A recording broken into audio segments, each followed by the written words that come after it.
Et j'avais envie de vous accueillir ce matin en vous chantant Happy Birthday.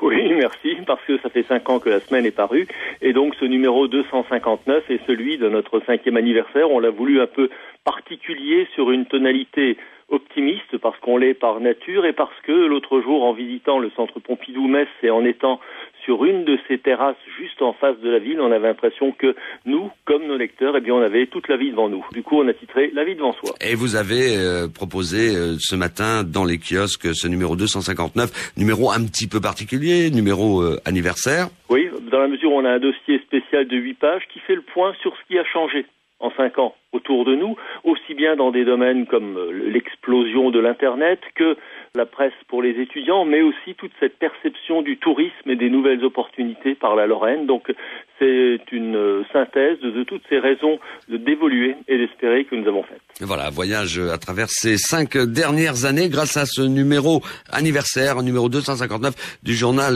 La Semaine. On n'en oublie pas l'actualité immédiate, à savoir les régionales. Oui, les régionales qui transparaissent pratiquement dans toutes nos rubriques, que ce soit au niveau local à Metz avec un colloque sur Blondel, mais ça n'a rien à voir avec les régionales, mais en même temps, j'ai dire une visite de Juncker et Fillon l'autre jour qui a fait des vagues, à Thionville où on parle de toute la vie thionvilloise, mais aussi d'une rencontre à la ferme l'autre jour faite par les écologistes et qui a donné lieu à une confrontation assez originale entre les écolos politiques et les cultivateurs bio. À Forbach, on parle plus de littérature puisque c'est Roger Bichelberger pour son 29e roman qui est au centre de l'actualité. Et à Nancy, on retrouve de nouveau, bien sûr, les régionales avec un débat face au MEDEF l'autre jour entre Masseray et Laurent Hénard. Et aussi à Nancy, une information qui nous paraît très intéressante. Vous savez qu'il va y avoir en France bientôt des instituts universitaires hospitaliers qui vont non pas remplacer les CHU, mais être des super CHU. Il n'y en aura que 5 en France.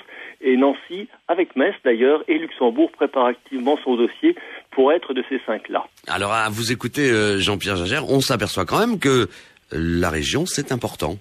Ah bah oui, c'est important. On se rend même compte que sans le fait de faire des choses ensemble, on n'a plus jamais le poids nécessaire pour être des interlocuteurs. Et je crois que, franchement, pour les 5 années qui viennent, puisqu'on est à nos 5 ans aujourd'hui, c'est ça le pari à réussir ensemble, avec sûrement des déceptions, sûrement des traquenards, mais aussi, je crois, un vrai espoir. Alors, le numéro 259, numéro anniversaire de ces 5 années, et vous avez eu la bonne idée d'abord d'offrir, comme d'habitude, comme toutes les semaines, un bon plan, le portrait de quelqu'un qui s'exprime un petit peu plus qu'il ne le ferait habituellement, se livre un petit peu. Une pharmacienne originaire du Mali, qui s'appelle Madame Diallo de Hayange, et en même temps, on en a profité aussi pour redonner un coup de chapeau aux 50 bons plans de l'année passée, dont on a passé toutes les photos.